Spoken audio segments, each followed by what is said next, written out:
ಜೀ ಕನ್ನಡ ವಾಹಿನಿಯಲ್ಲಿ ಪ್ರಸಾರ ಕಾಣುತ್ತಿರುವ ಅಮೃತಧಾರೆ ಧಾರಾವಾಹಿಯಲ್ಲಿ ದಿಯಾ ಮತ್ತು ಅನು ಎಂಬ ಯುವತಿಯರ ಕಣ್ಮರೆಗೆ ಕಾರಣನಾದ ಜಯದೇವ್ನನ್ನ ಹಿಡಿಯಲು ಭೂಮಿಕಾ ಮತ್ತು ಮಲ್ಲಿ ಸಂಚು ರೂಪಿಸಿದ್ದಾರೆ. ಜಯದೇವ್ನ ವೀಕ್ನೆಸ್ ಬಳಸಿ ಸತ್ಯ ಹೊರತರಲು ಹನಿ ಟ್ರ್ಯಾಪ್ ಮಾಡಲು ನಿರ್ಧರಿಸಿದ್ದಾರೆ. ಆದರೆ ಭೂಮಿಕಾ ಹಿಂದೆ ಶಕುಂತಲಾ ಕೂಡ ಬಿದ್ದಿದ್ದಾಳೆ. ಈ ಕೆಲಸಕ್ಕೆ ತೊಂದರೆ ಮಾಡ್ತಾಳ ಅನ್ನೋದು ವೀಕ್ಷಕರಲ್ಲಿ ಇರೋ ಕುತೂಹಲ. ಜಯದೇವ್ ದಿಯಾಳನ್ನು ಕೊಲೆ ಮಾಡಿ ಏನು ಗೊತ್ತಿಲ್ಲದಂತೆ ಇದ್ದ. ಆದರೆ ಈಗ ಹಾಗಲ್ಲ. ಜೀವ ಈ ಬಗ್ಗೆ ಮಲ್ಲಿ ಮುಂದೆ ಹೇಳಿದ್ದಾನೆ. ಮಲ್ಲಿ ಈ ಬಗ್ಗೆ ಭೂಮಿಕಾ ಮುಂದೆ ಹೇಳಿದ್ದಾಳೆ. ದಿಯಾಳ ವಿಷಯ ತಿಳಿದುಕೊಂಡು ಬರಲು ಲಕ್ಷ್ಮೀಕಾಂತ್ ತನ್ನ ಜಯದೇವ್ ಮನೆಗೆ ಕಳುಹಿಸಿದ ಭೂಮಿಕಾ ಪ್ಲಾನ್ ಫೇಲ್ ಆಗಿದೆ. ಆದರೆ ಇಲ್ಲಿಗೆ ಸುಮ್ಮನಾಗದ ಭೂಮಿ ಮತ್ತೊಂದು ಪ್ಲಾನ್ ಮಾಡ್ತಿದ್ದಾರೆ. ದಿಯಾ ಮತ್ತು ಅನು ಎನ್ನುವ ಯುವತಿಯರ ಕಾಣೆಯ ಹಿಂದೆ ಇರುವ ಕೈವಾಡ ಯಾರದ್ದು ಎಂದು ನೋಡಲು ಇನ್ನೋರ್ವ ಹುಡುಗಿಯನ್ನು ಕಳುಹಿಸುವ ಪ್ಲಾನ್ ಸಿದ್ಧವಾಗ್ತಿದೆ. ಯುವತಿ ಅನು ಎಂಬಾಕೆ ಕಾಣೆಯಾಗಿದ್ದಾಳೆ.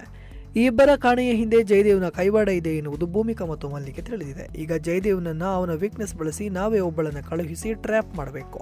ಅವಳಿಗೆ ಏನು ಹಾನಿಯಾಗದಂತೆ ನೋಡ್ಕೋಬೇಕು. ಇದನ್ನು ಬಿಟ್ಟರೆ ಬೇರೆ ದಾರಿ ಇಲ್ಲ ಅಂತ ಮಲ್ಲಿ ಹೇಳಿದ್ದಾಳೆ. ಜೀವ ಸಾಥ್ ಕೊಟ್ಟರೂ ಭೂಮಿ ಇದಕ್ಕೆ ಒಪ್ಪಿಲ್ಲ. ಆದರೆ ಇಲ್ಲಿ ಮಲ್ಲಿಯ ಮುಂದೆ ಹೋಗ್ತಾಳ ಅನ್ನೋ ಕುತೂಹಲ ವೀಕ್ಷಕರಲ್ಲಿದೆ. ಇದಕ್ಕೂ ಮುಂಚೆಯೇ ಈ ನಡುವೆ ಭೂಮಿಕಾ ಮತ್ತು ಮಲ್ಲಿಯ ಮುಂದಿನ ಯೋಜನೆಯನ್ನ ಶಕುಂತಲಾ ಕೇಳಿಸಿಕೊಂಡಿದ್ದು ಜಯದೇವ್ನನ್ನ ಎಚ್ಚರಿಸುವ ಸಾಧ್ಯತೆ ಇದೆ. ಹೀಗಾಗಿ ಮುಂದೆ ಜಯದೇವ್ ಕೂಡ ಅಲರ್ಟ್ ಆಗಿರಬಹುದು. ಗೌತಮ್ ಕುಟುಂಬವನ್ನ ಬೀದಿಗೆ ತರುವ ಉದ್ದೇಶದಿಂದ ಜಯದೇವ್ ಮತ್ತು ಶಕುಂತಲಾ ನಿರಂತರವಾಗಿ ಕುತಂತ್ರ ನಡೆಸುತ್ತಿದ್ದಾರೆ. ಇಲ್ಲಿಯವರೆಗೆ ಹಲವು ಬಾರಿ ತಮ್ಮ ತಪ್ಪುಗಳಿಂದ ತಪ್ಪಿಸಿಕೊಂಡಿರುವ ಇವರಿಬ್ಬರ ನಿಜ ಬಣ್ಣ ಯಾವಾಗ ಬಯಲಾಗುತ್ತದೆ ಎಂಬುದೇ ಈಗ ಕುತೂಹಲ.